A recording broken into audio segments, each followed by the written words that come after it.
ಪ್ರಿಯ ವಿದ್ಯಾರ್ಥಿಗಳೇ, ಇಲ್ಲಿವರೆಗೂ ನೀವು ನಮ್ಮ ಕರ್ನಾಟಕ ಪರೀಕ್ಷಾ ಪ್ರಾಧಿಕಾರದ ವಿವಿಧ ವಿಭಾಗಗಳ ನುರಿತ ಅಧಿಕಾರಿಗಳಿಂದ ಮಾಹಿತಿಯನ್ನು ಕೇಳಿದ್ದೀರಾ. ಇಲ್ಲಿವರೆಗೂ ನೀವು ಕರ್ನಾಟಕ ಪರೀಕ್ಷಾ ಪ್ರಾಧಿಕಾರದಲ್ಲಿ ಯಾವ ರೀತಿ ಸೀಟ್ ಹಂಚಿಕೆ ಆಗ್ತದೆ, ಯಾವ ರೀತಿ ಆಪ್ಷನ್ ಎಂಟ್ರಿ ಕೊಡಬೇಕು, ಯಾವ ರೀತಿ ಪ್ರವೇಶ ಪತ್ರ ಪಡ್ಕೋಬೇಕು, ನಾವು ಹಲವಾರು ವಿವರಗಳನ್ನು ಪಡೆದಿದ್ದೀರಾ. ದಯಮಾಡಿ ಎಲ್ಲ ಪೋಷಕರು, ವಿದ್ಯಾರ್ಥಿಗಳು ನೀವು ತಿಳ್ಕೋಬೇಕು, ನಿಮ್ಮ ಜೊತೆಯಲ್ಲಿ ಪೋಷಕರು ಕೂಡ ಈ ಮೂಲಕ ತಿಳ್ಕೋಬೇಕು ಅಂತೇಳಿ ನಾನು ತಿಳಿಸ್ತಾ, ಮೊದಲನೇದಾಗಿ ನಾನೀಗ ಮಾರ್ಕ್ ಅಲಾಟ್ಮೆಂಟ್ ಅಂತ ಹೇಳ್ತೇನೆ. ಮಾರ್ಕ್ ಅಲಾಟ್ಮೆಂಟ್ ಅಂತ ಹೇಳಿದರೆ ನಾವೀಗಾಗಲೇ ನೋಟಿಫಿಕೇಷನ್ನು ಕೊಟ್ಟಿರ್ತೇವೆ, ಬ್ರೋಷರ್ನಲ್ಲಿ ತಿಳಿಸಿದ್ದೇವೆ.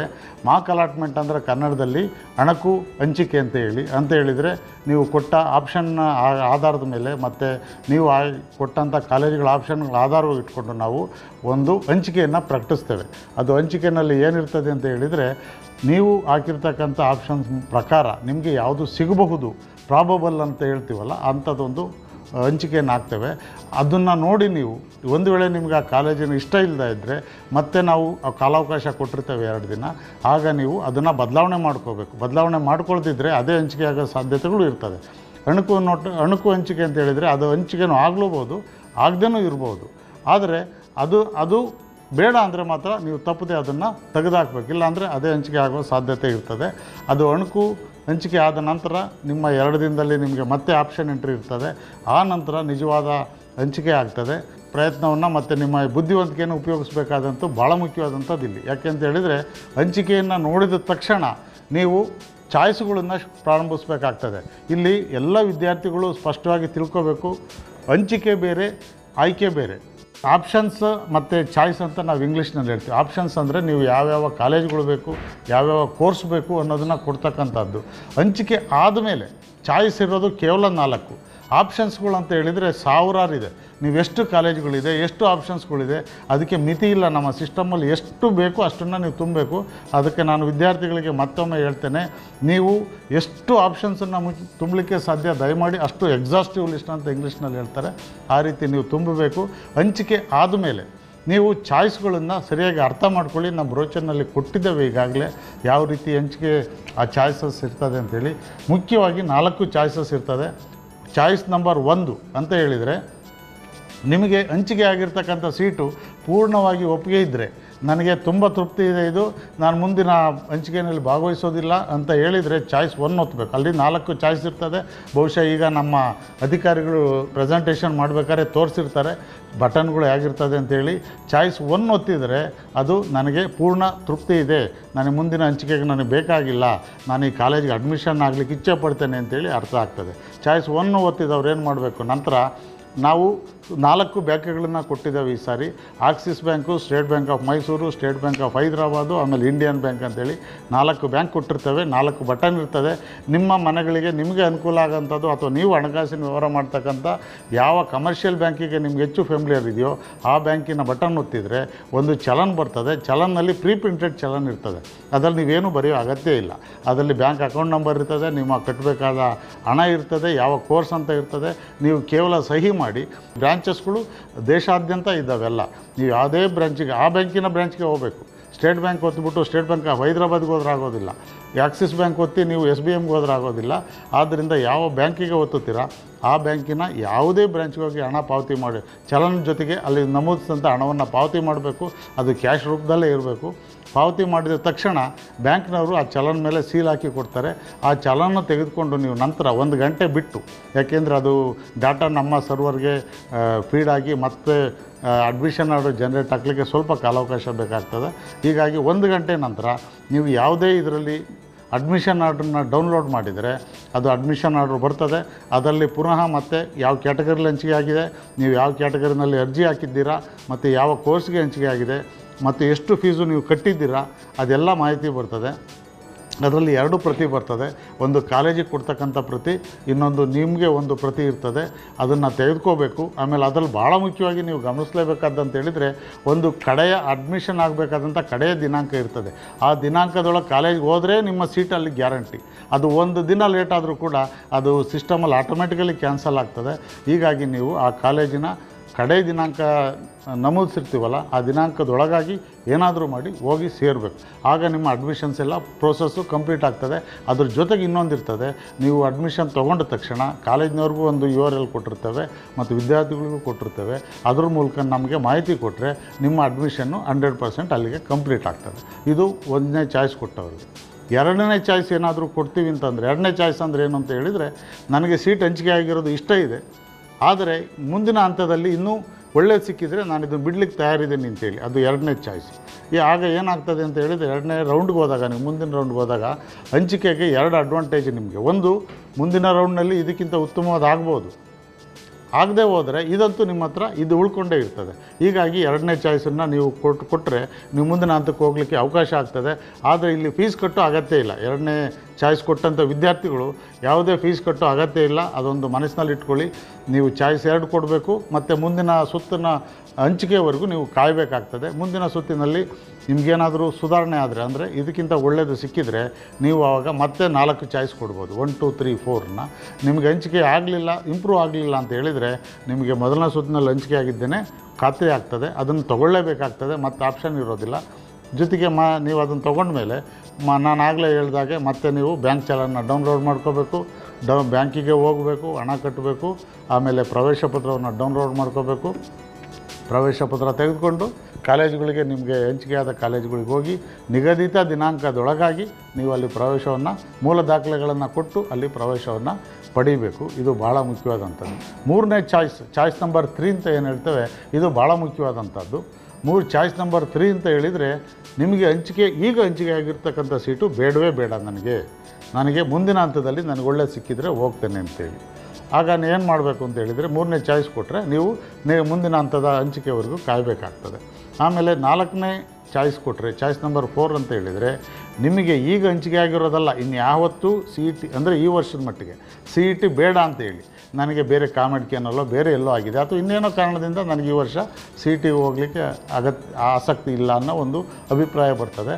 ಈ 4 ಚಾಯ್ಸ್ಗಳನ್ನು ತುಂಬ ಗಂಭೀರವಾಗಿ ಅರ್ಥ ಮಾಡಿಕೊಂಡು ಮಾಡಬೇಕು. ಸುಮ್ಮನೆ ಇದನ್ನು ದಯಮಾಡಿ ನಾನು ವಿದ್ಯಾರ್ಥಿಗಳಲ್ಲಿ, ಪೋಷಕರು ಇನ್ನೊಂದು ಸಾರಿ ಕೇಳ್ಕೊಳ್ತೇನೆ, ನಮ್ಮ ಸಿಸ್ಟಮ್ ಜೊತೆ ಆಟ ಆಡಬೇಡಿ. ನಮ್ಮ ಕಂಪ್ಯೂಟರು ಸಾಫ್ಟ್ವೇರ್ ಜೊತೆ ನೀವು ಸುಮ್ಮನೆ ನಮ್ಮನ್ನು ಟೆಸ್ಟ್ ಮಾಡಲಿಕ್ಕೆ ಹೋಗೋದಾಗಲಿ, ನಿಮ್ಮನ್ನು ಟೆಸ್ಟ್ ಮಾಡಲಿಕ್ಕೆ ಹೋಗೋದಾಗಲಿ ದಯಮಾಡಿ ಮಾಡಬೇಡಿ. ಅವೆಂದು ಆಟದ ಸಾಮಾನುಗಳಲ್ಲ. ಸುಮ್ಮನೆ ಒಂದು ಸ್ಮೂತಾಗಿ ನೀವು ಬಟನ್ ಪ್ರೆಸ್ ಮಾಡಿದ್ರೂ ಕೂಡ ಅದು ಇನ್ನೊಂದು ರಿಸಲ್ಟ್ ಕೊಡ್ತದೆ. ಎಚ್ಚರಿಕೆಯಿಂದ ಹೇಳ್ತಾ ಇದ್ದೀನಿ, ಈ 4 ಚಾಯ್ಸ್ಗಳು ಎಲ್ಲ ಸುತ್ತಿನಲ್ಲೂ ಇರೋದಿಲ್ಲ. ಕೇವಲ ಮೊದಲನೇ ಸುತ್ತು, ಎರಡನೇ ಸುತ್ತಿನಲ್ಲಿ ಮಾತ್ರ ಚಾಯ್ಸ್ ಇರ್ತದೆ. ಸುತ್ತು ಕೊನೆಯ ಹಂತಕ್ಕೆ ಬಂದಾಗ, ಕೊನೆಯ ಸುತ್ತಿನಲ್ಲಿ ಕೇವಲ ಚಾಯ್ಸ್ ನಂಬರ್ 4, ಚಾಯ್ಸ್ ನಂಬರ್ 1 ಮಾತ್ರ ಇರ್ತದೆ. ಚಾಯ್ಸ್ ನಂಬರ್ 2 ಇರೋದಿಲ್ಲ, ಚಾಯ್ಸ್ ನಂಬರ್ 3 ಇರೋದಿಲ್ಲ. ಆದ್ದರಿಂದ ಕೊನೆಯ ಸುತ್ತಿನವರೆಗೂ ನೀವು ಬಂದು ಕೊನೆಗೆ ಮತ್ತೆ ನಾನು ಚಾಯ್ಸ್ 2 ಕೊಡ್ತೀನಿ ಅಂದರೆ ಆಗೋದಿಲ್ಲ. ಆದ್ದರಿಂದ ನಿಮ್ಮದು 1 2 3 4 ಚಾಯ್ಸಸ್ ಏನು ಹೇಳಿದ್ದೇನೆ, ಅದು ಕೇವಲ ಮೊದಲ ಸುತ್ತು, ಎರಡನೇ ಸುತ್ತಿನಲ್ಲಿ ಮಾತ್ರ. ಇದು ಚಾಯ್ಸ್ ಬಗ್ಗೆ ಬಹುಶಃ ಎಲ್ಲರಿಗೂ ಅರ್ಥ ಆಗಿದೆ ಅಂತ ತಿಳ್ಕೊಂಡಿದ್ದೇನೆ. ಇನ್ನು ಮುಂದೆ ನಾನು ಈಗಾಗಲೇ ಡೌನ್ಲೋಡ್ ಹೇಗೆ ಮಾಡೋದು ಅಂತ ಕೂಡ ಹೇಳಿದ್ದೇನೆ. ಆಮೇಲೆ ಅಡ್ಮಿಷನ್ ಆರ್ಡ್ರ್ ತೆಗೆದುಕೊಳ್ಳೋದು ಕೂಡ ಹೇಳಿದ್ದೇನೆ. ಕಾಲೇಜುಗಳಿಗೆ ಹೋಗಿ ನೀವು ರಿಪೋರ್ಟ್ ಹೇಗೆ ಮಾಡಬೇಕು ಅಂತಲೂ ಹೇಳಿದ್ದೇನೆ. ಇನ್ನೊಂದು ಭಾಳ ಮುಖ್ಯವಾದಂಥದ್ದು ನೀವೆಲ್ಲ ವಿದ್ಯಾರ್ಥಿಗಳು ತಿಳ್ಕೊಬೇಕು ಅಂತ ಹೇಳಿದರೆ, ಫೀ ಸ್ಟ್ರಕ್ಚರ್ ಬಗ್ಗೆ ನೀವೆಲ್ಲ ವೆಬ್ಸೈಟ್ ನೋಡೋ ಅಭ್ಯಾಸ ಇಟ್ಕೋಬೇಕು. ಪ್ರತಿದಿನ KEA ವೆಬ್ಸೈಟನ್ನು ನೋಡಬೇಕಾಗ್ತದೆ. ಆದರೆ ಯಾಕೆಂದರೆ ನಾವು ದಿನನಿತ್ಯ ಪ್ರತಿಯೊಬ್ಬ ವಿದ್ಯಾರ್ಥಿಗೂ ಮೆಸೇಜ್ ಕಳ್ಸೋಕ್ಕೂ ಆಗೋದಿಲ್ಲ, ನಾವು ಪತ್ರಿಕೆಗಳಲ್ಲಿ ಹಾಕ್ಲಿಕ್ಕೂ ಆಗೋದಿಲ್ಲ. ನಮ್ಮ ಏನೇ ಸುದ್ದಿ ವಿದ್ಯಾರ್ಥಿಗಳಿಗೆ ತಲುಪಿಸ್ಬೇಕು, ಪೋಷಕರಿಗೆ ನೀಡಬೇಕು ಅಂತ ಇದ್ದರೆ ವೆಬ್ಸೈಟ್ನಲ್ಲೇ ಹಾಕ್ತಿರ್ತೀವಿ. ನೀವು ದಯಮಾಡಿ ಡೈಲಿ 2 ಸಾರಿ ವೆಬ್ಸೈಟ್ ನೋಡೋದನ್ನು ಅಭ್ಯಾಸ ಮಾಡ್ಕೋಬೇಕು. ಕಳೆದ ವರ್ಷ ಯಾವ್ಯಾವ ಕೋರ್ಸ್ನಲ್ಲಿ ಯಾವ್ಯಾವ ಸೀಟ್ಗಳಿತ್ತು, ಎಷ್ಟೆಷ್ಟು ಸೀಟಿತ್ತು ಅಂತ ಕೊಟ್ಟಿದ್ದೇವೆ. ಅದು ಒಂದು ಅಂದಾಜು. ಹೆಚ್ಚು ಕಡಿಮೆ ಈ ವರ್ಷವೂ ಅಷ್ಟೇ, ಪ್ಲಸ್ ಆರ್ ಮೈನಸ್ ಸ್ವಲ್ಪ ಇರ್ತದೆ. ಹೀಗಾಗಿ ನೀವು ನಮ್ಮ ಸೀಟ್ ಮ್ಯಾಟ್ರಿಕ್ಸಿಗೆ ಕಾಯಬಾರ್ದು. ನೀವು ಈಗಲೇ ವರ್ಕೌಟ್ ಮಾಡಿಕೊಂಡು ಬ್ರೋಷರ್ನ ಆಧಾರದ ಮೇಲೆ ಎಷ್ಟು ಸೀಟ್ಸ್ ಲಭ್ಯ ಆಗ್ತದೆ, ನನಗೆ ಬೇಕಾದ ಕಾಲೇಜಿನಲ್ಲಿ ನನಗೆ ಬೇಕಾದ ಕೋರ್ಸ್ ಇದೆಯಾ, ಎಷ್ಟು ಸೀಟ್ ಇದ್ದಾವೆ, ಆಮೇಲೆ ನನ್ನ ಕ್ಯಾಟಗರಿಗೆ, ನನ್ನ ಪ್ರವರ್ಗಕ್ಕೆ ಅಲ್ಲಿ ಏನಾದ್ರು ಸಿಕ್ಕೋ ಚಾನ್ಸಸ್ ಇದೆಯಾ, ನನ್ನ ರ್ಯಾಂಕಿಗೆ ಸಿಕ್ಕೋ ಚಾನ್ಸಸ್ ಇದೆಯಾ ಅಂತ ಗಮನಿಸಬೇಕು. ನಮ್ಮ CET ವೆಬ್ನಲ್ಲಿ ಕಳೆದ ವರ್ಷ ಹಂಚಿಕೆಯಾದಂಥ ಪ್ರತಿಯೊಂದು ಕೋರ್ಸಿನ, ಪ್ರತಿಯೊಂದು ಕಾಲೇಜಿನ, ಪ್ರತಿಯೊಂದು ಕ್ಯಾಟಗರಿಯ ಕಟ್ ಆಫ್ ಲೈನ್ ಕೊಟ್ಟಿದ್ದೇವೆ. ಇದನ್ನು ನೋಡ್ಕೋಬೇಕು. ಅದು ನೋಡೋದ್ರಿಂದ ನಿನ್ನ ರ್ಯಾಂಕಿಗೂ ಅದಕ್ಕೂ ಎಷ್ಟು ಹತ್ರ ಇದೆ, ನೀವು ಸಿಗೋ ಚಾನ್ಸಸ್ ಇದೆಯಾ ಅಂತ ನೋಡ್ಕೋಬೇಕು. ಆಮೇಲೆ ವಿದ್ಯಾರ್ಥಿಗಳಿಗೆ ಇನ್ನೊಂದು ನಾನು ಈ ಮೂಲಕ ಮನವಿ ಮಾಡಿಕೊಡ್ತೇನೆ, ಪೋಷಕರಿಗೆ ಏನಂತ ಹೇಳಿದರೆ, ರ್ಯಾಂಕು ತುಂಬ ಕಡಿಮೆ ಇದೆ, ನನಗೆ ಸಿಕ್ಕೋದಿಲ್ಲ ಅನ್ನೋದು ದಯಮಾಡಿ ನಿರುತ್ಸಾಹ ಆಗಬೇಡಿ. ಯಾಕೆ ಅಂತ ಹೇಳಿದರೆ ನನಗೆ ಈ ರ್ಯಾಂಕ್ ಪ್ರಕಾರ ಮೆಡಿಕಲ್ ನನಗೆ 5,000 ರ್ಯಾಂಕ್ ಬಂದಿದೆ, ಕಳೆದ ವರ್ಷ 3,000 ಮೆಡಿಕಲ್ ಸಿಕ್ಕಿದೆ, ನನಗೆ ಈ ವರ್ಷ ಸಿಕ್ಕೋ ಚಾನ್ಸ್ ಇಲ್ಲ ಅಂತೇಳಿ ಮೆಡಿಕಲ್ ಕೊಡದೇ ಇರಬೇಡಿ. ದಯಮಾಡಿ ಎಲ್ಲ ಕೋರ್ಸ್ನೂ ಕೊಡಿ. ನೀವು ಬರೀ ಮೆಡಿಕಲ್ ಬಿಟ್ಬಿಟ್ಟು ನಿನಗೆ ಬೇಕಾದ 4 ಇಂಜಿನಿಯರ್ ಕೊಟ್ಟರೆ ಬರೀ 4ರಲ್ಲೇ ಒಳ್ಳೇದು ಕೊಡ್ತದೆ ಅಂತ ತಿಳ್ಕೊಬೇಡಿ. ರಾಜ್ಯದಲ್ಲಿ 1,57,000 ಮಕ್ಕಳಲ್ಲಿ ಇನ್ಯಾರಿಗೋ ನಿಮಗಿಂತ ನಿಮ್ಮದೇ ಕ್ಯಾಟಗರಿನಲ್ಲಿ ಜಾಸ್ತಿ ರ್ಯಾಂಕ್ ಇರ್ಬೋದು. 0.001% ಜಾಸ್ತಿ ಇದ್ದರೂ ಕೂಡ ಅವನ ಆಪ್ಷನ್ಗೆ ಹೋಗ್ತದೆ ಹೊರತಾಗಿ ನಿಮಗೆ ಸಿಗೋದಿಲ್ಲ. ಆ ಕಾರಣದಿಂದ ದಯಮಾಡಿ ನೀವು ಆಪ್ಷನ್ಸ್ ಕೊಡಬೇಕಾದ್ರೆ ಎಲ್ಲ ಕಾಲೇಜ್ಗಳು ನಿಮ್ಗೆ ಯಾವ್ಯಾವುದು ಹೋಗ್ಲಿಕ್ಕೆ ಇಷ್ಟ ಇದೆ. ನನಗೆ ಉದಾಹರಣೆಗೆ ಮೆಡಿಕಲ್ನಲ್ಲಿ ಬೆಂಗಳೂರು ಮೆಡಿಕಲ್ ಕಾಲೇಜು ಅದು ಸಿಕ್ಕಿದ್ರೆ ನನಗಿನ್ ಜೀವನದಲ್ಲಿ ಇನ್ಯಾವುದು ಕೋರ್ಸ್ ಬೇಡ ಅನ್ನೋ ಇದ್ದರೆ ಅದರಿಂದ ಶುರು ಮಾಡಿಕೊಡಿ. ಎಂಜಿನಿಯರಿಂಗ್ಗೆ ಹೋಗಬೇಕು, ನಾನು ಮೆಡಿಕಲ್ ಬೇಡ ಅಂತ ಹೇಳಿದರೆ ನೀವು ಎಂಜಿನಿಯರಿಂಗ್ನಲ್ಲಿ ಕೊಟ್ಕೊಂಡೋಗಿ. ಎಂಜಿನಿಯರಿಂಗು ಮೆಡಿಕಲ್ ಎಲ್ಲ ಬರೆದಿರೋ PCM PCB ಎಲ್ಲ ಎಕ್ಸಾಮ್ ಬರೆದಿರೋರು ದಯಮಾಡಿ ಮೆಡಿಕಲ್ ಕೋರ್ಸ್ನಿಂದ ಪ್ರಾರಂಭ ಮಾಡಿ. ನಿಮ್ಗೆ ಎಷ್ಟು ಕೋರ್ಸ್ಗಳಿದೆ, ಎಷ್ಟು ಆಪ್ಷನ್ಸ್ ಇದೆ ಅದನ್ನು ಕೊಡಬೇಕು. ಅದಕ್ಕೆ ಮೊದಲೇ ಮನೆಯಲ್ಲಿ ವರ್ಕೌಟ್ ಮಾಡಿ ಕೂತ್ಕೋಬೇಕು. ವರ್ಕೌಟ್ ಮಾಡೋ ಮುಂಚೆ ನಿಮ್ಮ ತಂದೆ ತಾಯಿಗಳ ಜೊತೆ, ನಿಮ್ಮ ಹಿಂದಿನ ಯಾವುದಾದ್ರು ಸ್ನೇಹಿತರಿದ್ದರೆ, ನಿಮ್ಮ ಮನೆಯಲ್ಲಿ ಅಕ್ಕ ತಂಗಿಯರು ಹಿಂದಿನವ್ರ ಅನುಭವದವರಿದ್ದರೆ ಅವರ ಅನುಭವನ ತಪ್ಪದೇ ಪಡಿ. ನೀವೆಷ್ಟೇ ಬುದ್ಧಿವಂತರಿರಲಿ, ನೀವೆಷ್ಟೇ ಕಂಪ್ಯೂಟರ್ ನಾಲೆಡ್ಜ್ ಇದ್ದರೂ ಕೂಡ ಆಪ್ಷನ್ಸ್ ಕೊಡಬೇಕಾದ್ರೆ ತಪ್ತೀರಾ. ದಯಮಾಡಿ ಮೊದಲೇ ಎಕ್ಸಸೈಸ್ ಮಾಡ್ಕೊಳ್ಳಿ, ಮೆಂಟಲಿ ಪ್ರಿಪೇರ್ ಆಗಿ. ಆಮೇಲೆ ಇನ್ನೊಂದು ನಮ್ಮ ಆಪ್ಷನ್ ಕೊಡ್ತಕ್ಕಂಥ ಕಾಲಾವಧಿ ತುಂಬ ಕಡಿಮೆ ಇರ್ತದೆ, 2-3 ದಿನ ಇರ್ತದೆ. ಅಷ್ಟು ದಿನದೊಳಗಡೆಗೆ ನೀವು ಆಪ್ಷನ್ಸ್ಗಳು ಕೊಡಬೇಕು. ಆಮೇಲೆ ಮುಖ್ಯವಾಗಿ ಗ್ರಾಮಾಂತರ ಪ್ರದೇಶದ ಮಕ್ಕಳಿಗೆ ನಾನು ಹಳ್ಳಿ ಜನಗಳಿಗೆ ಹೇಳೋದೇನಂತ ಹೇಳಿದರೆ, ನೀವು ನಾಳೆ ಕೊಡೋಣ ಅಂತ ದಯಮಾಡಿ ಮುಂದಕ್ಕೆ ಹೋಗಬೇಡಿ. ನಿಮ್ಮ ಹಳ್ಳಿನಲ್ಲಿ ಯಾವಾಗ ಕರೆಂಟ್ ಹೋಗ್ತದೋ ನಿಮಗೂ ಗೊತ್ತಿಲ್ಲ, ನಮಗೂ ಗೊತ್ತಿಲ್ಲ. ಕರೆಂಟ್ ಹೋದ್ಮೇಲೆ ಲ್ಯಾಪ್ಟಾಪ್ನಲ್ಲಿ ನನಗೆ ಸಿಗಲಿಲ್ಲ ಸರ್ ನಾನು ಆಪ್ರೇಷನ್, ಯಾಕೆ ಅಂತ ಅಂದರೆ 5 ನಿಮಿಷ 10 ನಿಮಿಷ ಮಾಡೋದಲ್ಲ ಅದು. ಆಪ್ಷನ್ ಎಂಟ್ರಿ ಅಂದರೆ ಕನಿಷ್ಠ ನನ್ನ ಅಂದಾಜಿನ ಪ್ರಕಾರ ಒಂದು 4-5 ಗಂಟೆ ಬೇಕು ಎಕ್ಸಸೈಸ್ ಮಾಡಿದರೂ ಕೂಡ. ನೀವು ದಿನ ಮುಂದಕ್ಕೆ ಹಾಕ್ದೆ ಅದನ್ನು ಆಯ್ಕೆಯನ್ನು, ಆ ಚಾಯ್ಸ್ ಆಪ್ಷನ್ ಕೊಡೋದನ್ನು ನಿಮ್ಗೆ ಯಾವಾಗ ಆಗ್ತದೆ ತಕ್ಷಣ ಕೊಟ್ಬಿಡ್ಬೇಕು. ಆಮೇಲೆ ಮೊದಲು ಆಪ್ಷನ್ ಕೊಟ್ಟವ್ರಿಗೆ ಮೊದಲೇ ಸಿಗ್ತದೆ ಅನ್ನೋ ಕಲ್ಪನೆ ಬೇಡ. ಯಾರು ಯಾವಾಗ ಕೊಟ್ಟರು ಆ ನಿಗದಿತ ಅವಧಿನಲ್ಲಿ ಒಂದೇ ಸಾರಿ ಹಂಚಿಕೆ ಆಗ್ತಕ್ಕಂಥದ್ದು. ಇದನ್ನು ದಯಮಾಡಿ ತಿಳ್ಕೊಡಿ. ನಾನೀಗ ಹೇಳಬೇಕಾದಂಥ ಮುಖ್ಯ ವಿಷಯ ಅಂತ ಹೇಳಿದರೆ ಫೀ ಸ್ಟ್ರಕ್ಚರ್ನ ನಾವು ಹಾಕಿರ್ತೀವಿ. ಯಾವ್ಯಾವ ಕಾಲೇಜ್ಗೆ ಯಾವ್ಯಾವ ಕೋರ್ಸ್ಗೆ ಎಷ್ಟೆಷ್ಟು ಅಂತ ಹಾಕಿರ್ತೀವಿ ಅದನ್ನು ನೋಡ್ಕೊಳ್ಳಿ. ನಾನು ಇಲ್ಲಿ ಒಂದು ವಿಷಯ ಸ್ಪಷ್ಟಪಡಿಸ್ತೇನೆ. SC ST ಕ್ಯಾಟಗರಿ 1 ಮಕ್ಕಳಿಗೆ, ಈ ಮಕ್ಕಳಿಗೆ ಸರ್ಕಾರದ ಆದೇಶದ ಪ್ರಕಾರ ಫೀ ಕನ್ಸೆಷನ್ ಇರ್ತದೆ. ಆದರೆ ಅವರ ಆದಾಯ 2.5 ಲಕ್ಷದ ಒಳಗಿರಬೇಕು ವಾರ್ಷಿಕವಾಗಿ. ಅವರು ಅದಕ್ಕೆ ಸಂಬಂಧಪಟ್ಟ ತಹಶೀಲ್ದಾರಿಂದ ಪಡೆದ ಆದಾಯ ದೃಢೀಕರಣ ಪತ್ರವನ್ನು ಕೊಟ್ಟಿರಲೇಬೇಕು. ಅವ್ರ ಅರ್ಜಿನಲ್ಲಿ ಅವರ ಆದಾಯವನ್ನು ನಮೂದಿಸಿದ ಮಾತ್ರಕ್ಕೆ ನಾವು ಅವ್ರಿಗೆ ಹಂಚಿಕೆ ಮಾಡೋದಿಲ್ಲ. ತಹಶೀಲ್ದಾರ್ ದೃಢೀಕರಣ ಕೊಟ್ಟಿದ್ದರೆ ಮಾತ್ರ ಅದ್ರ ಮೇಲೆ ನಮ್ಮ ಸಿಸ್ಟಮ್ ತಗೊಳ್ತದೆ. ಆದ್ದರಿಂದ ನೀವು 2.5 ಲಕ್ಷ ಆದಾಯ ಒಳಗಿರ್ತಕ್ಕಂಥ SC ST ಕ್ಯಾಟಗರಿ 1 ಮಕ್ಕಳಿಗೆ ಫೀ ಕನ್ಸೆಷನ್ ಸಿಗ್ತದೆ. ನಮ್ಮ ಅಡ್ಮಿಷನ್ ಆರ್ಡ್ರಲ್ಲೇ ಅದು ಬರ್ತದೆ. ಫೀ ಕನ್ಸೆಷನ್ ಅಂದರೆ ಒಂದು ಜ್ಞಾಪಕ ಇಟ್ಕೊಳ್ಳಿ, ಸರ್ಕಾರದ ಆದೇಶದ ಪ್ರಕಾರ ಟ್ಯೂಷನ್ ಫೀಸ್ ಮಾತ್ರ ಕನ್ಸೆಷನ್, ಉಳಿದಂಥ ಫೀಸು ನೀವು ಕಟ್ಟಲೇಬೇಕಾಗ್ತದೆ. ಇನ್ನು ಬೇರೆ ಯಾವುದೇ ಫೀಸ್ ಇದ್ದರೂ ಕಟ್ಟಬೇಕಾಗ್ತದೆ SC ST ಕ್ಯಾಟಗರಿ 1ಗೆ. ಆಮೇಲೆ ಇನ್ನು ಉಳಿದಂಥ 2A 2B 3A 3B ಈ ಕ್ಯಾಟಗರಿ ಮಕ್ಕಳಿಗೂ ಫೀ ಕನ್ಸೆಷನ್ ಇದೆ. ಅವರ ಆದಾಯದ ಮಿತಿ 1 ಲಕ್ಷದೊಳಗಿರಬೇಕು. ಆದರೆ ನಾವೇನು ಮಾಡಿದ್ದೇವೆ ಅಂತೇಳಿದರೆ, ನೀವು ಬ್ರೌಚರ್ನಲ್ಲಿ ದಯಮಾಡಿ ಓದ್ಕೊಳ್ಳಿ ಎಲ್ಲರೂ. ಇವರಿಗೆ ನಮ್ಮ ಇದರಲ್ಲಿ ಕನ್ಸೆಷನ್ಸ್ ಕೊಡೋದಿಲ್ಲ. ನೀವು ನೇರವಾಗಿ ಅಡ್ಮಿಷನ್ಸ್ ತೊಗೊಂಡ ನಂತರ ತಕ್ಷಣ ನೀವು ಮಾಡಬೇಕಾದಂಥ, ನಾನು ಕಳೆದ ವರ್ಷವೂ ನೋಡಿದ್ದೀನಿ, ವಿದ್ಯಾರ್ಥಿಗಳು ಬಂದು ಹೇಳಿದ್ದಾರೆ, ಹಿಂದುಳಿದ ವರ್ಗದ ಇಲಾಖೆಯವರು ಆನ್ಲೈನಲ್ಲಿ ಅಪ್ಲಿಕೇಶನ್ಸ್ ತೊಗೊಳ್ತಾರೆ. ಆದ್ದರಿಂದ ನೀವು ಅಡ್ಮಿಷನ್ ತೊಗೊಂಡ ತಕ್ಷಣ ನೀವು ಮಾಡಬೇಕಾದ ಮೊದಲನೇ ಕೆಲಸ ಅಂತ ಹೇಳಿದರೆ, ಬ್ಯಾಕ್ವರ್ಡ್ ಕ್ಲಾಸ್ನವ್ರು ಎಲ್ಲರೂ ಅಲ್ಲಿ ಬ್ಯಾಕ್ವರ್ಡ್ ಕ್ಲಾಸ್ ಡಿಪಾರ್ಟ್ಮೆಂಟಿಂದ ನಿಮ್ಮ ಕಾಲೇಜು ಮೂಲಕ ಅರ್ಜಿಗಳು ಹೋಗಬೇಕು. ಅದಕ್ಕೆ ಅರ್ಜಿ ಹಾಕಲಿಕ್ಕೆ ಮರಿಬೇಡಿ. ಅರ್ಜಿ ಹಾಕ್ತಿದ್ರೆ ನಿಮ್ಮ ಫೀಸ್ ರೀಫಂಡ್ ಆಗೋದಿಲ್ಲ. ಅದೊಂದು ಭಾಳ ಮುಖ್ಯವಾದಂಥದ್ದು. ಆಮೇಲೆ ಇನ್ನೊಂದು, ಮೈನಾರಿಟಿ ಮಕ್ಕಳೇನಾದ್ರು ಇದ್ದರೆ, ಅಂದರೆ ಅಲ್ಪಸಂಖ್ಯಾತ ಸಮುದಾಯಕ್ಕೆ ಸೇರಿದಂಥ, ಅಂದರೆ ಕ್ರಿಶ್ಚಿಯನ್ಸು, ಮುಸ್ಲಿಮ್ಸು, ಜೈನ್ಸು, ಬುದ್ಧು, ಆಮೇಲೆ ಪಾರ್ಸೀಸು, ಒಟ್ಟು 6 ಕಮ್ಯುನಿಟೀಸ್ಗೆ ಕರ್ನಾಟಕ ಮೈನಾರಿಟಿ ಡೆವಲಪ್ಮೆಂಟ್ ಕಾರ್ಪೊರೇಷನಿಂದ ಸಾಲ ಕೊಡ್ತಾರೆ ಫ್ರೀಯಾಗಿ. ಅದಕ್ಕೆ ಈಗಾಗಲೇ ನಮ್ಮ ಹತ್ರ 10 ಕೋಟಿನೂ ಈ ವರ್ಷ ದುಡ್ಡು ಕೊಟ್ಟಿದ್ದಾರೆ. ನಾವು ಇಟ್ಕೊಂಡಿದ್ದೇವೆ. ಯಾವ ವಿದ್ಯಾರ್ಥಿಗಳು ಈ ಕಮ್ಯುನಿಟಿನಲ್ಲಿ ಬರ್ತಕ್ಕಂಥ ವಿದ್ಯಾರ್ಥಿಗಳು ಸೀಟ್ ತೆಗೆದುಕೊಳ್ತಿರೋ ಅವರ ಆದಾಯದ ಮಿತಿ ಈ ಸಾರಿ 6 ಲಕ್ಷ ಮಾಡಿರೋದ್ರಿಂದ 6 ಲಕ್ಷದ ಒಳಗಿದ್ದರೆ ಅಂಥವ್ರಿಗೆ ನಾವು ನಿಮ್ಮಿಂದ ಫೀಸ್ ತೊಗೊಳ್ಳೋದಿಲ್ಲ. ಕಾಲೇಜ್ಗೆ ನೀವು ನೇರವಾಗಿ ಹೋಗಿ ಅಡ್ಮಿಷನ್ ಆಗ್ಬೋದು. ನಮ್ಮ ಅಡ್ಮಿಷನ್ ಪತ್ರದಲ್ಲೂ ಕೂಡ ಅರಿವು ಕಾರ್ಯಕ್ರಮದಲ್ಲಿರೋದ್ರಿಂದ 0 ಅಂತ ಇರ್ತದೆ. ನೀವು ನಿಮ್ಮ ಫೀಸನ್ನು ನಾವೇ ಕಟ್ತೇವೆ. ಆದ್ದರಿಂದ ಈ ಸಮುದಾಯಕ್ಕೆ ಸಂಬಂಧಪಟ್ಟ ವಿದ್ಯಾರ್ಥಿಗಳಿದ್ರೂ ಅದನ್ನು ಮನಸ್ಸಿನಲ್ಲಿ ಇಟ್ಕೊಳ್ಳಿ. ಇದು ಫೀಸ್ ಸ್ಟ್ರಕ್ಚರ್ ಬಗ್ಗೆ ಆಯಿತು. ಆಮೇಲೆ ಭಾಳ ಮುಖ್ಯವಾಗಿ ಎಲ್ಲ ವಿದ್ಯಾರ್ಥಿಗಳು ತಿಳ್ಕೊಳ್ಳೇಬೇಕಾದಂಥದ್ದು. ಪೋಷಕರುಗಳು ಕೂಡ ನಮ್ಮ ಪ್ರಾಧಿಕಾರದ ಬಗ್ಗೆ ತಪ್ಪು ಅಭಿಪ್ರಾಯ ಯಾಕೆ ಬಂದಿದೆ ಅಂತ ಹೇಳಿದರೆ, ನಮ್ಮ ದುಡ್ಡು ತೆಗೆದುಕೊಳ್ತಾರೆ, ರೀಫಂಡ್ ಮಾಡಬೇಕಾದ್ರೆ ಹಿಂಸೆ ಕೊಡ್ತಾರೆ, ಕಷ್ಟ ಕೊಡ್ತಾರೆ ಅಂತ ಹೇಳ್ತಾರೆ. ಆದರೆ ಕಾನೂನು ಪ್ರಕಾರ ಫೋರ್ಫಿಚರ್ ಆಫ್ ಫೀಸ್ ಅಂತ ಒಂದು ಕಾಲಮ್ ಇದೆ, ನಮ್ಮಲ್ಲಿ ನಿಯಮ ಇದೆ. ಆ ನಿಯಮದ ಪ್ರಕಾರ ವಿದ್ಯಾರ್ಥಿಗಳು ಸೀಟ್ ಆಯ್ಕೆ ಮಾಡಿಕೊಂಡ್ರೆ ಕೊನೆಯ ಸುತ್ತಿನವರೆಗೆ ಯಾವಾಗ ಬೇಕಾದರೂ ಸರೆಂಡರ್ ಮಾಡ್ಬೋದು. ಯಾವುದು ಚಾಯ್ಸ್ 1 ಅಲ್ಲದ್ದು. ಚಾಯ್ಸ್ 1 ಕೊಟ್ಟರೆ ಮತ್ತೆ ನೀವು ಸರೆಂಡರ್ ಮಾಡೋಕ್ಕೆ ಬರೋದಿಲ್ಲ. ಮತ್ತೆ ಮುಂದಿನ ಸುತ್ತಿಗೂ ನಿಮಗೆ ಹಂಚಿಕೆಗೆ ಅವಕಾಶ ಇರೋದಿಲ್ಲ. ಚಾಯ್ಸ್ 1 ಅಂದರೆ ನಾನು ಆಗಲೇ ಹೇಳಿದ್ದೇನೆ 100% ನನಗೆ ಒಪ್ಪಿಗೆ ಆದ್ದರಿಂದ ತೊಗೊಂಡು ಹೋಗ್ತಾ ಇದ್ದೀನಿ.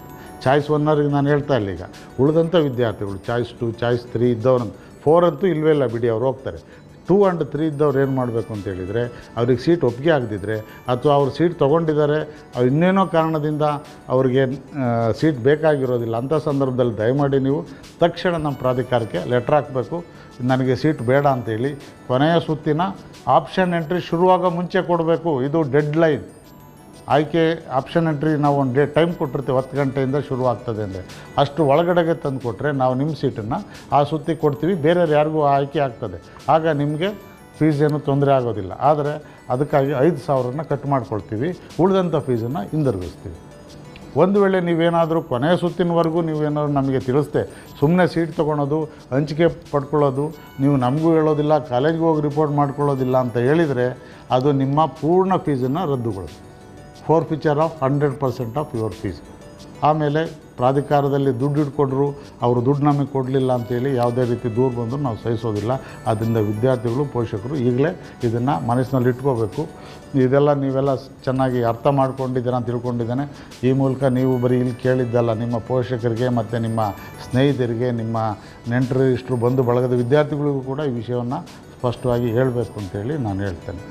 ವಿದ್ಯಾರ್ಥಿಗಳೇ, ಇಲ್ಲಿವರೆಗೂ ನೀವೆಲ್ಲ ನಮ್ಮ ಹಂಚಿಕೆ ಯಾವ ರೀತಿ ಆಗ್ತದೆ, ಅಡ್ಮಿಷನ್ಸ್ ಯಾವ ರೀತಿ ತೊಗೋಬೇಕು, ಫೀಸ್ ಹೆಂಗೆ ಕಟ್ಟಬೇಕು ಅಂತ ತಿಳ್ಕೊಂಡಿದ್ದೀರಾ. ಈಗ ಭಾಳ ಮುಖ್ಯವಾಗಿ ಕೆಲವು ವರ್ಗದ ವಿಶೇಷ ವರ್ಗ ಅಂತೇಳಿ ನಮ್ಮ ಸೀಟಿನಲ್ಲಿ ಒಂದು ವರ್ಗ ಇದೆ. ಅದು ಯಾವ್ಯಾವುದು ಅಂತೇಳಿದರೆ ಅಂಗವಿಕಲರು, NCC, ಸ್ಪೋರ್ಟ್ಸು, ಎಕ್ಸ್ ಡಿಫೆನ್ಸು, ಇವ್ರದ್ದೆಲ್ಲ ಸ್ಪೆಷಲ್ ಕ್ಯಾಟಗರಿ ಅಂತ ಇದೆ. ಇವ್ರಿಗೆಲ್ಲ ಏನು ಕೆಲವು ವಿದ್ಯಾರ್ಥಿಗಳು, ಪೋಷಕರಲ್ಲಿ ಆತಂಕ ಇದೆ. ಏನಂತ ಹೇಳಿದರೆ, ನಾವು ವೆರಿಫಿಕೇಷನ್ ಮಾಡಿಸ್ಕೊಂಡು ಹೋಗಿದ್ದೇವೆ, ನಮ್ಗೆ ಹಂಚಿಕೆ ಆಗ್ತದೋ ಇಲ್ವೋ ಅಂತೇಳಿ. ಎಲ್ಲ ವೆರಿಫಿಕೇಷನ್ ಆದವ್ರಿಗೆಲ್ಲ ಹಂಚಿಕೆ ಆಗೋದಿಲ್ಲ.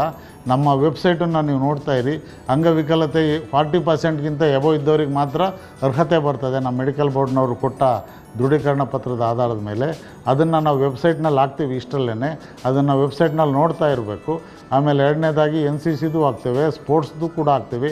ಸ್ಪೋರ್ಟ್ಸ್ ಎಲ್ಲ ವಿಭಾಗದಲ್ಲಿ ಭಾಗವಹಿಸಿದ ವಿದ್ಯಾರ್ಥಿಗಳಿಗೂ ನಾವು ಅರ್ಹತೆ ಕೊಡೋದಿಲ್ಲ. ನಮ್ಮ CET ರೂಲ್ಸ್ ಪ್ರಕಾರ ಕೆಲವೊಂದು ವಿಭಾಗದ ವಿದ್ಯಾರ್ಥಿಗಳಿಗೆ ಮಾತ್ರ ಅರ್ಹತೆ ಸಿಗ್ತದೆ. ಅದರಂತೆ ನಾವು ಯಾರ್ಯಾರಿಗೆ ಎಷ್ಟು ಅರ್ಹತೆ ಇದೆ, ಎಷ್ಟು ಪ್ರಿಫರೆನ್ಸ್ ಇದೆ ಅಂತೇಳಿ ನಾವು ನಮ್ಮ ವೆಬ್ಸೈಟಲ್ಲಿ ಹಾಕ್ತೀವಿ, ನೋಡ್ಕೊಳ್ಳಿ. ಕೆಲವು ವಿದ್ಯಾರ್ಥಿಗಳು, ಪೋಷಕರು ದಾಖಲೆ ಪರಿಶೀಲನೆ ಮಾಡೋಕ್ಕೆ ಬಂದಾಗ ಅವರು ನಮ್ಮ ಚೆಕ್ ಲಿಸ್ಟ್ನಲ್ಲಿ ನೋ ಅಂತ ಬರೆದಿರ್ತಾರೆ, ಸ್ಪೆಷಲ್ ಕ್ಯಾಟಗರಿ. ಆದ್ರೂ ಗಾಬರಿ ಬಿಡೋದು ಅಗತ್ಯ ಇಲ್ಲ. ಯಾಕೆ ಅಂತ ಹೇಳಿದರೆ, ಆ ಸಿಸ್ಟಮಲ್ಲಿ ವೆಬ್ಸೈಟ್ನಲ್ಲಿ ಹಾಕಿದ ಮೇಲೆ ನಮ್ಮ ಸಿಸ್ಟಮಲ್ಲಿ ಆಟೋಮ್ಯಾಟಿಕಲಿ ಅದು ಅಪ್ಡೇಟ್ ಆಗ್ತದೆ. ಹೀಗಾಗಿ ಯಾರ್ಯಾರಿಗೆ ಎಲಿಜಿಬಿಲಿಟಿ ಇರ್ತದೆ ಅವ್ರಿಗೆ ಹಂಚಿಕೆ ಆಗಬೇಕಾದ್ರೆ ನಿಮ್ಮ ಯಾವ ಸ್ಪೆಷಲ್ ಕ್ಯಾಟಗರಿನಲ್ಲಿ ಹ್ಯಾಂಡಿಕ್ಯಾಪ್ ಇದ್ದರೆ ಅಥವಾ NCC, ಸ್ಪೋರ್ಟ್ಸು, ಡಿಫೆನ್ಸು ಏನೇನಿದೆ ಅದ್ರ ಪ್ರಕಾರನೇ ಹಂಚಿಕೆ ಆಗ್ತದೆ. ಆದ್ದರಿಂದ ಯಾವುದೇ ವಿದ್ಯಾರ್ಥಿಗಳು, ಪೋಷಕರು ಆತಂಕ ಪಡುವಂಥ ಅಗತ್ಯ ಇಲ್ಲ. ಇಲ್ಲಿ ನಾನು ಮತ್ತೊಮ್ಮೆ ಆಗಲೇ ಹೇಳಿದ್ದೇನೆ, ನಾನು ನಮ್ಮ ಸಾಫ್ಟ್ವೇರನ್ನು ನೀವು ಟೆಸ್ಟ್ ಮಾಡಲಿಕ್ಕೆ ಹೋಗಬೇಡಿ, ನಮ್ಮ ಸಿಸ್ಟಮ್ಗಳಲ್ಲಿ ಆಟ ಆಡೋಕ್ಕೆ ಹೋಗಬೇಡಿ ಅಂತ ಹೇಳಿದ್ದೇನೆ. ಯಾಕೆ ಅಂತ ಹೇಳಿದರೆ, ಭಾಳಷ್ಟು ವಿದ್ಯಾರ್ಥಿಗಳು ನಾವು ಭಾಳ ವರ್ಷಗಳಿಂದ ನೋಡ್ತಾ ಇದ್ದೀವಿ. ಒಂದು ರೌಂಡ್ ಆದಾಗ ಹಂಚಿಕೆ ಆಗಿರ್ತದೆ, ಕಾಲೇಜಿಗೆ ಅಡ್ಮಿಷನ್ನು ಕೂಡ ಆಗಿರ್ತಾರೆ. ಆದರೆ ಇನ್ನೊಂದು ಸಾರಿ ಹಂಚಿಕೆ ಆದಾಗ ಸುಮ್ಮನೆ ಒಂದು ಟೆಸ್ಟ್ ಮಾಡೋದು. ಟೆಸ್ಟ್ ಮಾಡಿದರೂ ಕೂಡ ಅದೇನಾಗ್ತದೆ, ನಿಮಗೆ ಅದು ಹಂಚಿಕೆ ಆದರೆ ಆ ಗಳಿಗೆನೇ ನಿಮ್ಗೆ ಹಿಂದೆ ಹಂಚಿಕೆ ಆಗಿದ್ದ ಸೀಟು ರದ್ದಾಗ್ತದೆ, ಆಟೋಮೆಟಿಕಲಿ ರದ್ದಾಗ್ತದೆ. ಮತ್ತು ಯಾರೂ ಅದನ್ನು ಹೇಳೋಗಿಲ್ಲ.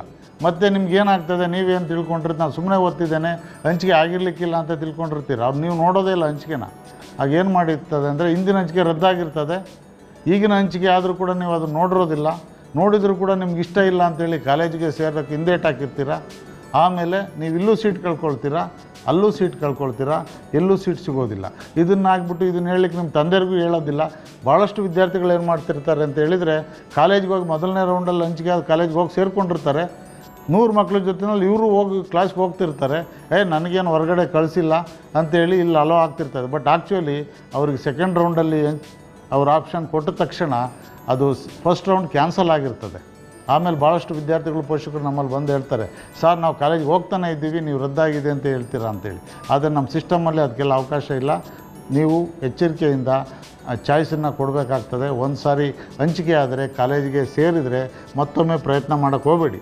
ನೀವು ಸೆಕೆಂಡ್ ಚಾಯ್ಸು ಥರ್ಡ್ ಚಾಯ್ಸು ಕೊಟ್ಟವ್ರು ಮಾತ್ರ ಮುಂದಿನ ಸುತ್ತುಗಳಲ್ಲಿ ಪ್ರಯತ್ನ ಪಡಿ. ಒಂದನೇ ಚಾಯ್ಸ್ ಕೊಟ್ಟು ನೀವೇನಾದರೂ ಆಯ್ಕೆ ಮಾಡಿಕೊಂಡು ಪ್ರವೇಶ ಪಡೆದ್ರೆ ಮತ್ತೊಮ್ಮೆ ಬಂದರೆ ನಿಮಗೆ ಆ ಸೀಟು ಹೋಗ್ತದೆ, ಈ ಸೀಟು ಹೋಗ್ತದೆ. ಇದು ಒಂದು ಭಾಳ ಮುಖ್ಯವಾಗಿ ISMH ಅಂದರೆ Indian system of health Ayurveda, homeopathy ಈ ಕೋರ್ಸ್ ಮಾಡೋರು ತುಂಬ ಎಚ್ಚರಿಕೆಯಿಂದ ಇರಬೇಕು. ಯಾಕೆಂತ ಹೇಳಿದರೆ ನಾವು ಪ್ರತಿ ವರ್ಷಗಳು ನೋಡ್ತಾ ಇದ್ದೀವಿ, ಈ ಕೋರ್ಸ್ಗಳದ್ದು ಸ್ವಲ್ಪ ಸೀಟ್ ಹಂಚಿಕೆ ನಿಧಾನವಾಗಿ ಬರ್ತದೆ. ಎಲ್ಲ ಕೋರ್ಸ್ಗಳು ಮುಗಿದ ಮೇಲೆ ಬರುವಂಥ ಸ್ವಭಾವ ಜಾಸ್ತಿ. ಆಗ ಏನು ಮಾಡ್ತಾರೆ, ಭಾಳಷ್ಟು ವಿದ್ಯಾರ್ಥಿಗಳು ಇಂಜಿನಿಯರ್ ಹೋಗ್ತಿರ್ತಾರೆ. ನಿಮ್ಮಲ್ಲಿ ಒಂದು ಕೌತುಕ ಇದೆ ಎಲ್ಲರಲ್ಲೂ, ಆಯುರ್ವೇದ ಅಂದರೆ ಡಾಕ್ಟ್ರು, ಹೆಂಗೋ MBBS ಬದಲಾಗಿ ಆಯುರ್ವೇದ ಸಿಕ್ಕಿದ್ರು ನಾನು ಡಾಕ್ಟ್ರ್ ಅಂತ ತಿಳ್ಕೊಬೋದು ಅಂತೇಳಿ ಅದನ್ನು ಕ್ಯೂರಿಯಾಸಿಟಿಗೆ ಒತ್ತು ಬಿಡ್ತಾರೆ. ಅದು ಹಂಚಿಕೆ ಆಗಿಬಿಡ್ತದೆ. ಆಗ ಏನಾಗ್ತದೆ, ನಾನು ಆಗಲೇ ಹೇಳಿದಾಗ ಇಂಜಿನಿಯರಿಂಗ್ ಸೀಟು ತಾನಾಗಿ ರದ್ದಾಗ್ತದೆ. ಆಮೇಲೆ ನೀವು ISMH ಹೋಮಿಯೋಪತಿ ಉಪಯೋಗ ಇಲ್ಲ ಅಂತ ಯಾರೋ ಹೇಳಿದ್ರು ಅಂತೇಳಿ ಅಲ್ಲಿಗೂ ಅಡ್ಮಿಷನ್ ಆಗೋದಿಲ್ಲ. ಇಲ್ಲೂ ಕೂಡ ಇಂಜಿನಿಯರಲ್ಲಿ ನಿಮ್ಗೆ ಅಡ್ಮಿಷನ್ ಆಗಿದ್ದರೂ ಕೂಡ ಆ ಸೀಟ್ ಇರೋದಿಲ್ಲ ನಿಮಗೆ. ನಾವು ಹೀಗಾಗಿ ಏನು ಮಾಡ್ತೀವಿ, ಕಾಲೇಜಿಗೆ ಫೀಸು ಕಳಿಸೋದಿಲ್ಲ. ನೀವು ಭಾಳಷ್ಟು ವಿದ್ಯಾರ್ಥಿಗಳು ಕ್ಲಾಸ್ಗೆ ಹೋಗ್ತಾನೆ ಇರ್ತಾರೆ, ಪರೀಕ್ಷೆ ದಿನ ಅವರು ಕಾಲೇಜಿನವ್ರು ಹಿಂದಕ್ಕೆ ಕಳಿಸ್ತಾರೆ, ನಿನ್ನ ಸೀಟ್ ಇಲ್ಲ ಹೋಗು ಅಂತೇಳಿ. ಆಗ ಬಂದು ನೀವು ನಮಗೆ ಕೇಳೋದು, ನಮಗೆ ಫೀಸೇ ಹೋಗಿಲ್ವಂತೆ ಕಾಲೇಜ್ಗೆ ಅಂತ ಕೇಳ್ತಾರೆ.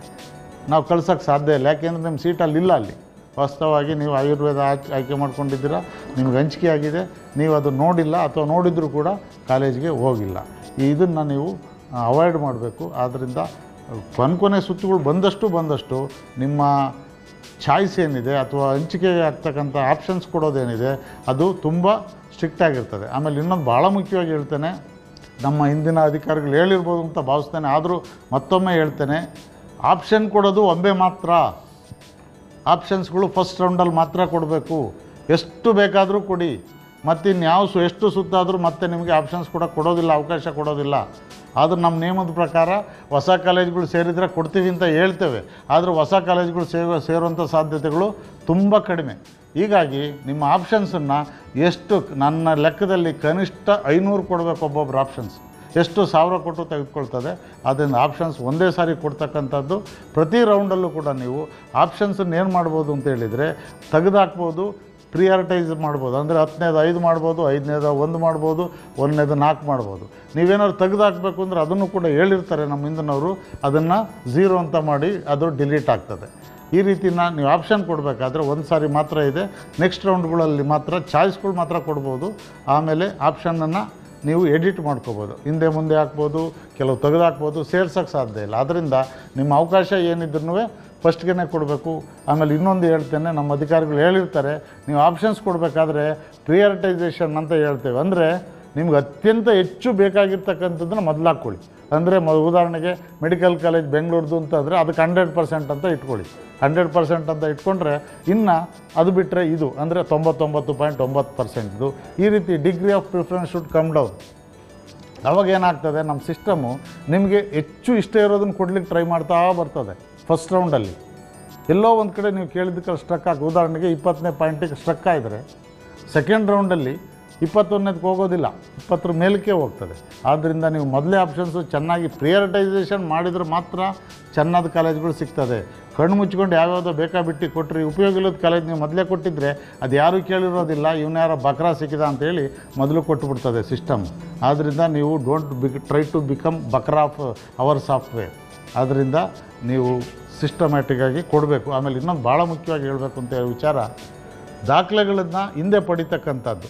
ಭಾಳಷ್ಟು ವಿದ್ಯಾರ್ಥಿ ಪೋಷಕರು ನಾವು ನೋಡಿದ್ದೇವೆ, ಕಾಲೇಜುಗಳಿಗೆ ಹೋಗಿ ಸೇರಿಕೊಳ್ತಾರೆ, ಇನ್ನೊಂದು ಕಾಲೇಜುಗಳಲ್ಲಿ ಆಪ್ಷನ್ ಕೊಡ್ತಾರೆ. ಹಂಚಿಕೆ ಆದಾಗ ಸರ್ ಆ ಕಾಲೇಜಿನವ್ರು ನಮಗೆ ದಾಖಲೆ ಕೊಡ್ತಾಯಿಲ್ಲ, ಹಾಗೆ ಹೀಗೆ ಹಿಂಸೆ ಕೊಡ್ತಾ ಇದ್ದಾರೆ, ತೊಂದರೆ ಕೊಡ್ತಾ ಇದ್ದಾರೆ ಅಂತ ಕಂಪ್ಲೇಂಟ್ ಮಾಡ್ತಾರೆ. ನಾವು ಅವ್ರ ಮೇಲೆ ಯಾವುದು ಕಾಲೇಜುಗಳಿಗೆ ನಿರ್ದೇಶನ ಕೊಡೋಕ್ಕಾಗಲ್ಲ.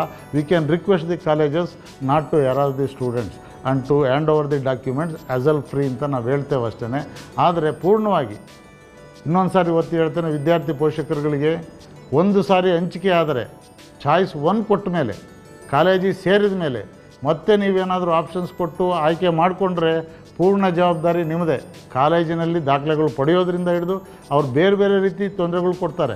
4 ವರ್ಷದ ಫೀಸ್ ಕಟ್ಟಿ ಅಂತಾರೆ, ಬೇರೆ ಬೇರೆ ಫೀಸ್ ಕಟ್ಟಿ ಅಂತಾರೆ, ತುಂಬ ತೊಂದರೆ ಕೊಡ್ತಾರೆ. ಯಾಕೆ ಅಂತ ಹೇಳಿದ್ರೆ ನಿಮ್ಮ ಸೀಟ್ ಬಿಟ್ಟೋದ್ರೆ ಮತ್ತೆ ಸೀಟ್ ಅವ್ರಿಗೆ ಸಿಗೋದಿಲ್ಲ ಅನ್ನೋ ಒಂದು ಅರ್ಥದಲ್ಲಿ ಅವ್ರು ಬೇರೆ ಏನಾದ್ರು ಮಾಡ್ಕೊಳ್ಳಿ. ನೀವು ಮಾತ್ರ ಒಂದು ಸಾರಿ ಆಯ್ಕೆ ತೊಗೊಂಡ್ಮೇಲೆ ಅಡ್ಮಿಷನ್ ಪಡೆದ ಮೇಲೆ ಮತ್ತೆ ಇನ್ನೊಂದು ಆಯ್ಕೆ ಕೊಡ್ಬೇಕಾದ್ರೆ ತುಂಬ ಎಚ್ಚರಿಕೆಯಿಂದ ವಹಿಸಿ. ಅದಕ್ಕೆ ಮುಂಚೆ ಕಾಲೇಜಿನ ಜೊತೆ ಮಾತಾಡಿಕೊಂಡು ದಾಖಲೆಗಳನ್ನ ಕೊಡ್ತದೆ ಅಂತ ಕನ್ಫರ್ಮ್ ಮಾಡ್ಕೊಂಡು. ಯಾಕೆಂದರೆ ನಾನು ಹೇಳ್ತಿರೋದು ನಿಮಗೆ ಅಡ್ಮಿಷನ್ ಟೈಮ್ ತುಂಬ ಶಾರ್ಟ್ ಇರ್ತದೆ.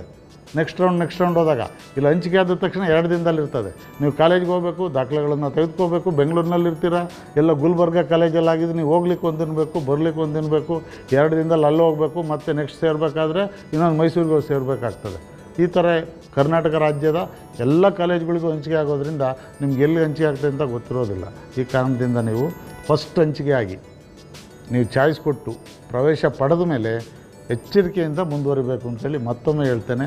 ಇಲ್ಲಾಂದರೆ ದಾಖಲೆಗಳು ತಗೊಳ್ಳೋದ್ರಲ್ಲಿ ತೊಂದರೆ ಆಗ್ತದೆ.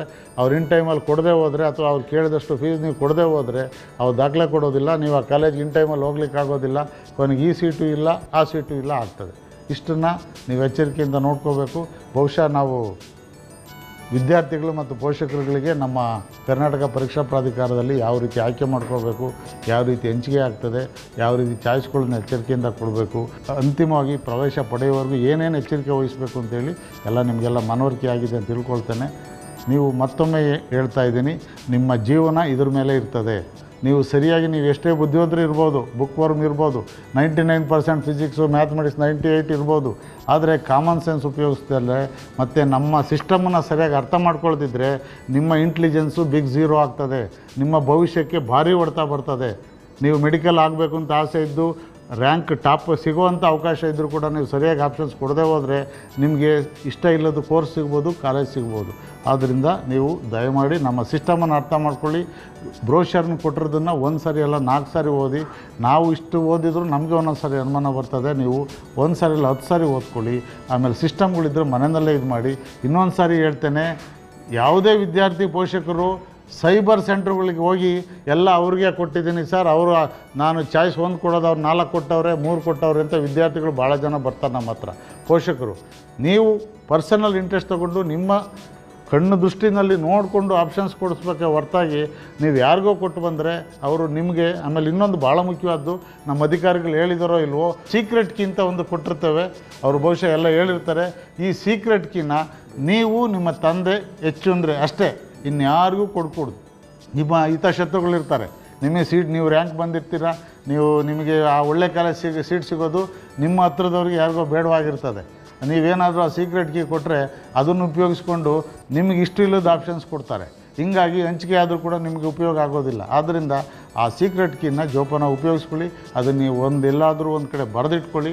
ಮರೆತರೂ ಕೂಡ ಅದು ಇರೋ ಹಂಗೆ. ಆಮೇಲೆ ಯಾರಿಗೂ ಅದ್ರ ಬಗ್ಗೆ ಮಾಹಿತಿ ಕೊಡಬೇಡಿ. ನೀವು ನಿಮ್ಮ ತಂದೆ ಅಥವಾ ನಿಮ್ಮ ಅಣ್ಣ ಅಥವಾ ಇವರು ಕೊಡಬೇಕು. ಇಷ್ಟನ್ನು ನೀವು ಜೋಪಾನವಾಗಿ ಗಮನಿಸಿದ್ರೆ ಅಂತ ತಿಳ್ಕೊಂಡಿದ್ದೇನೆ.